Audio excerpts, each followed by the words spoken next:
कैसे हैं आप लोग। एक बार फिर स्वागत है आप सबका हमारी YouTube चैनल में।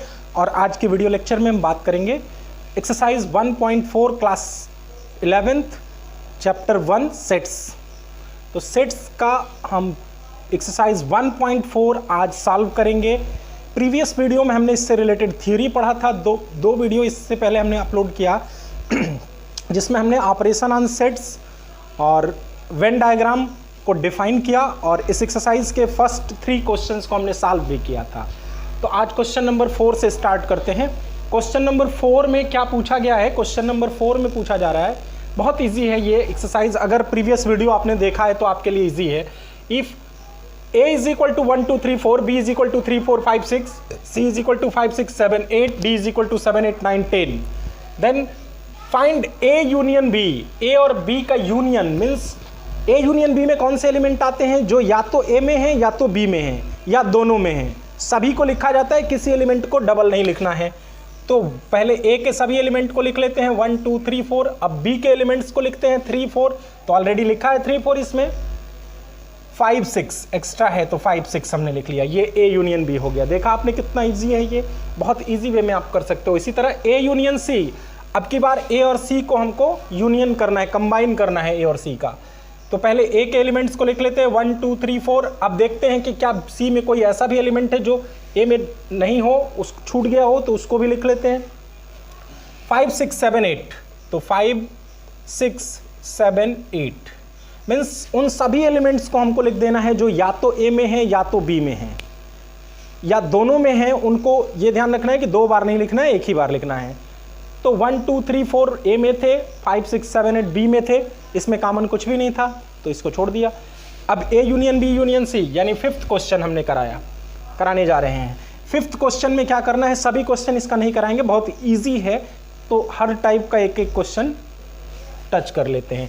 a union b union c, a b और c तीनों को कंबाइन करना है। मीन्स ऐसे एलिमेंट्स को लिखना है जो या तो a में है या तो b में है या तो c में है। तो पहले a के एलिमेंट्स को लिखते हैं 1 2 3 4। b के एलिमेंट्स को लिखते हैं 3 4 ऑलरेडी है, 5 6। अब c के एलिमेंट्स लिखते हैं तो 5 6 पहले ही लिखा जा चुका है, उसको दोबारा नहीं लिखना है, 7 8। तो ये a union b union c हो गया। तो इस तरह से क्वेश्चन नंबर 4 में हमने 3 क्वेश्चन आपको कराया। बाकी क्वेश्चन आप इसके बेसिस पे कर लेंगे इजिली। अब क्वेश्चन नंबर 5 में चलते हैं। क्वेश्चन नंबर 5 में ये कहा गया है कि क्वेश्चन नंबर 1 में जो क्वेश्चंस दिए गए हैं उसमें यूनियन पूछा गया था, उसी क्वेश्चन में हर पेयर का इंटरसेक्शन निकालना है आपको। तो इसमें हम इंटरसेक्शन निकालते हैं x और y। क्वेश्चन नंबर 1 ये है, इसमें x इक्वल टू 1 3 5 और y is equal to 1 2 3 given है। तो x इंटरसेक्शन y में हम उन एलिमेंट्स को लिखते हैं जो दोनों में बिलोंग करते हैं, कॉमन एलिमेंट्स को लिखते हैं। तो x और y में कॉमन एलिमेंट कौन सा है? 1 है, 1 के अलावा 3 है जो दोनों में है। तो 1 और 3 इसके कॉमन एलिमेंट्स हो गए। इसी को x इंटरसेक्शन y पढ़ेंगे।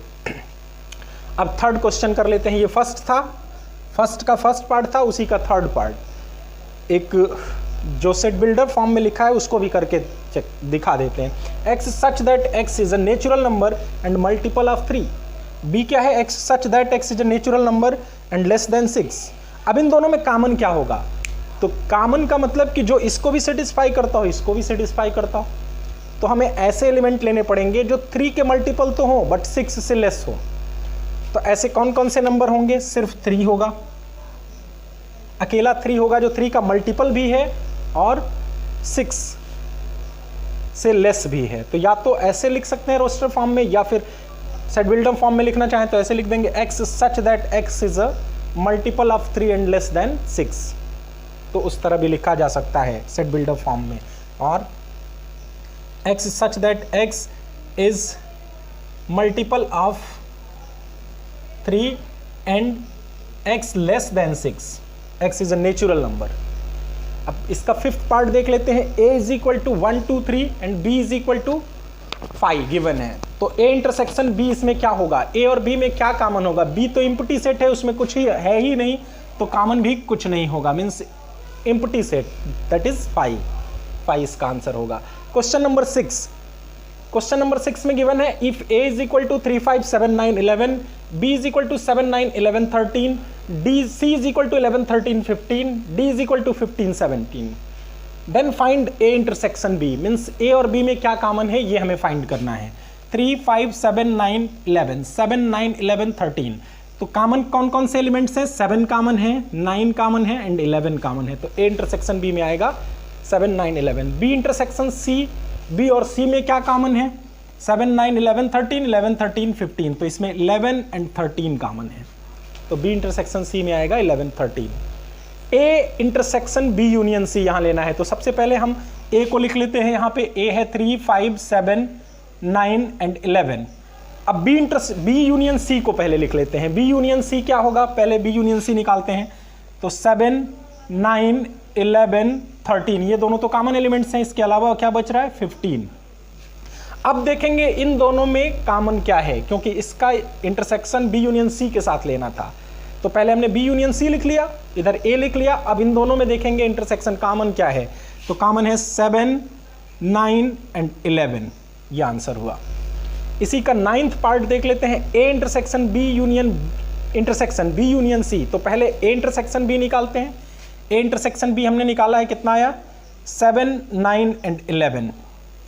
अब इसका इंटरसेक्शन लेना है बी यूनियन सी के साथ, तो बी यूनियन सी देखते हैं क्या आएगा। बी और सी को कंबाइन करना है, तो आएगा 7, 9, 11, 13 एंड 15, दोनों को कंबाइन किया हमने तो ये मिला। अब इन दोनों में कॉमन क्या है, तो इन दोनों में कॉमन है 7, 9, 11, 7, 9, 11, ये कॉमन है। तो इस तरह से ये आंसर हुआ इसका क्वेश्चन नंबर 6 तक। तो क्वेश्चन नंबर 6 तक हमने कवर किया।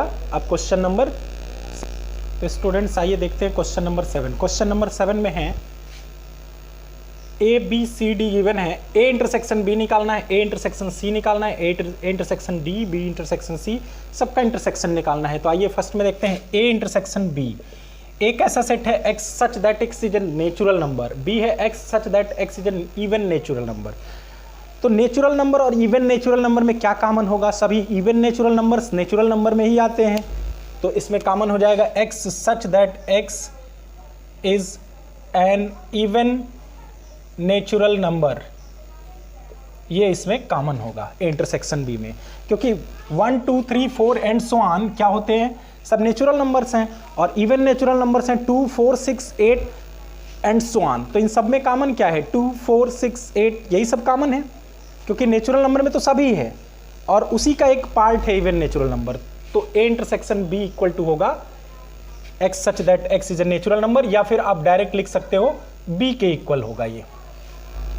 इसी तरह से ए इंटरसेक्शन सी, ए और सी में क्या कॉमन होगा? ए नेचुरल नंबर का सेट है, सी ऑड नेचुरल नंबर का सेट है। तो ऑड नेचुरल नंबर सभी नेचुरल नंबर ही होते हैं, यानी नेचुरल नंबर के ही पार्ट होते हैं ऑड नेचुरल नंबर, यानी कि जो ऑड नेचुरल नंबर्स होते हैं वो सबसेट्स होते हैं नेचुरल नंबर के। तो यदि ए बी का सबसेट है तो A intersection B is equal to होता है बी, तो यहाँ A intersection C is equal to direct C भी लिख सकते हैं आप, या x such that x is an odd natural number ये लिख सकते हो। ए इंटरसेक्शन डी, ए और डी में क्या कॉमन होगा? ये डी सेट है प्राइम नंबर्स का, तो जितने भी प्राइम नंबर्स होते हैं सब नेचुरल नंबर्स ही होते हैं, तो नेचुरल नंबर का ही ये क्या हो सबसेट है ये भी, तो A intersection D is equal to D होगा, या x is a prime number. अब बी इंटरसेक्शन सी, बी और सी में क्या कॉमन होगा आइए चेक करते हैं। X such that x, B है इवन नंबर्स का सेट और सी है ऑड नंबर्स का सेट, तो ए और बी में क्या, बी और सी में क्या कॉमन मिलेगा? एक इवन नंबर्स का सेट है, दूसरा ऑड नंबर्स का सेट है, तो इवन और ऑड में कॉमन कुछ भी नहीं होता है, तो यहाँ 5 आएगा। फिर बी और डी में देखते हैं, बी और डी, बी इवन नंबर्स का सेट है और डी प्राइम नंबर्स का, तो क्या कोई ऐसा इवन नंबर है जो प्राइम भी होता है? तो सिर्फ एक ही ऐसा इवन नंबर है जो प्राइम होता है, जिसको 5 कहा जाता है। X such that x is an even prime, x such that x is an even prime number, तो इवन प्राइम नंबर सिर्फ 2 होता है, तो या तो 2 लिख दें या तो इवन प्राइम नंबर लिख दें। सी इंटरसेक्शन डी, सी और डी में क्या कॉमन है? सी ऑड नेचुरल नंबर्स हैं और बी डी क्या है? प्राइम नंबर्स हैं, तो इन दोनों में कॉमन क्या होगा? X such that x is an odd prime number, odd prime number, ऐसा ऑड नंबर जो प्राइम भी होता हो वो सभी आ जाएंगे इसमें, क्योंकि बहुत सारे ऑड नंबर्स प्राइम होते हैं, मैक्सिमम ऑड नंबर ही 2 को छोड़ दिया जाए तो। अब क्वेश्चन नंबर 8 की तरफ चलते हैं। Which pair are disjoint set, इसमें डिसजॉइंट कौन है, जिसमें ए इंटरसेक्शन बी 5 मिलेगा वही डिसजॉइंट है। तो 1 2 3 4 है और ये कह रहा है कि नेचुरल नंबर है 4 और 6 तक, 4 से 6 तक, तो इसमें 4 कॉमन मिल जाएगा, 4 दोनों में कॉमन होगा तो ये डिसजॉइंट हो नहीं सकता, तो फर्स्ट डिसजॉइंट नहीं है। सेकंड क्या है, सेकंड में देखते हैं AEIOU और दूसरा है CDEF, इन दोनों में भी E कॉमन है, तो एक भी एलिमेंट अगर कॉमन मिल जाए तो वो डिसजॉइंट नहीं होता है। यहाँ है इवन प्राइम नंबर्स और दूसरा है ऑड प्राइम नंबर्स, तो थर्ड वाला जो है वो क्या है, इज डिसजॉइंट, क्योंकि इवन और ऑड में कुछ भी कॉमन नहीं मिलेगा, तो यही डिसजॉइंट सेट है। अब 9 नंबर क्वेश्चन पे चलते हैं। A इज इक्वल टू है 3 6 9 11 12, B is equal to, C is equal to, D is equal to given है। इसमें भी आपको डिफरेंस निकालना है, A minus B, B minus C, ये सब निकालना है। A माइनस बी का मतलब क्या हुआ, A के उन एलिमेंट्स का सेट लिखना है जो B में प्रेजेंट नहीं है। तो 3 देखो B में प्रेजेंट नहीं है बट A में है, तो 3 को नोट करेंगे। 6 A में है लेकिन B में नहीं है, तो इसको भी लिख लेंगे। 9 A में है लेकिन B में नहीं है, तो इसको भी लिख लेंगे। 12 A और B दोनों में है, तो इसको नहीं लिखा जा सकता। 15 को लिख लेंगे क्योंकि 15 A का ऐसा एलिमेंट है जो B में प्रेजेंट नहीं है। 18 भी है जो B में प्रेजेंट नहीं है, और 21 भी है जो B में प्रेजेंट नहीं है। तो A के ऐसे एलिमेंट्स को लिखना है जो B में प्रेजेंट नहीं है। सेकंड में पूछ रहा है A माइनस C, तो A के उन एलिमेंट्स को लिखना है जो C में प्रेजेंट नहीं है। तो 3 नहीं है C में, 6 तो है, 9 नहीं है, 12 प्रेजेंट है, 15 नहीं है, 18 नहीं है और 21 नहीं है। इसी तरह से 10 नंबर अब इसका देख लेते हैं direct. D minus B, D के ऐसे एलिमेंट्स जो B में नहीं है, तो 5 नहीं है, D का 5 वाला एलिमेंट B में प्रेजेंट नहीं है। 10 भी नहीं है, D में है लेकिन B में नहीं है। 15 भी नहीं है, 20 प्रेजेंट है, तो बस 5 10 15 ये हो गया। तो इस तरह से डिफरेंस को लिखेंगे। इसी बेसिस पे आप क्वेश्चन नंबर 10 को सॉल्व कर लोगे, उसमें भी डिफरेंस ही निकालना है। अब मैं क्वेश्चन नंबर 11 पे चलता हूँ। तो क्वेश्चन नंबर 11 में पूछा जा रहा है, if R is the set of real numbers and Q is the set of rational numbers, then what is R minus Q। Set of real number में से सेट ऑफ रेशनल नंबर्स को निकाल देंगे तो बचेगा क्या। रेशनल और irrational का जो कंपोजिशन होता है वही रियल नंबर होता है। तो अगर रियल में से रेशनल को निकाल देंगे तो बचेगा सेट ऑफ इरेशनल नंबर्स, क्योंकि रेशनल और इरेशनल का जो कॉम्बिनेशन होता है वही होता है रियल नंबर्स। रियल नंबर क्या होता है, the combination of all the real numbers and all the rational and irrational numbers is called real number. अब यहाँ पे क्वेश्चन नंबर 12 में आते हैं। State which of the following are true and false, justify your answer. तो ये दे रखा है, एक एक पेयर दिया है हर जगह, 2 3 4 5 और यहाँ 3 6। डिसजॉइंट आर डिसजॉइंट सेट्स, इसमें लिखा है ये डिसजॉइंट है, तो हमें साफ दिख रहा है 3 दोनों में बिलोंग कर रहा है। 3 belongs to both sets, hence it is false statement. ये क्या है, फॉल्स स्टेटमेंट है। सेकंड में कह रहा है AEIOU फर्स्ट है और सेकंड है ABCD, इसमें भी A क्या है, कॉमन है। A is common element, hence it is false. ये भी क्या है, फॉल्स स्टेटमेंट है। अब चलते हैं थर्ड पे। 2 6 10 14 3 7 11 15, इन दोनों में कुछ भी कॉमन नहीं है, तो लिखेंगे यस ट्रू। ये डिसजॉइंट्स हैं, इसमें लिखा है डिसजॉइंट, तो ये ट्रू हो जाएगा, because intersection is empty set. इन दोनों का इंटरसेक्शन एम्प्टी सेट मिल रहा है। यहाँ 2 6 10 3 7 11, ये भी क्या है, डिसजॉइंट है, तो ये भी ट्रू स्टेटमेंट है, because intersection is empty set. तो इस तरह से आपका आज ये एक्सरसाइज फिनिश होता है 1.4। नेक्स्ट लेक्चर में मिलते हैं किसी नेक्स्ट टॉपिक के साथ। थैंक्स।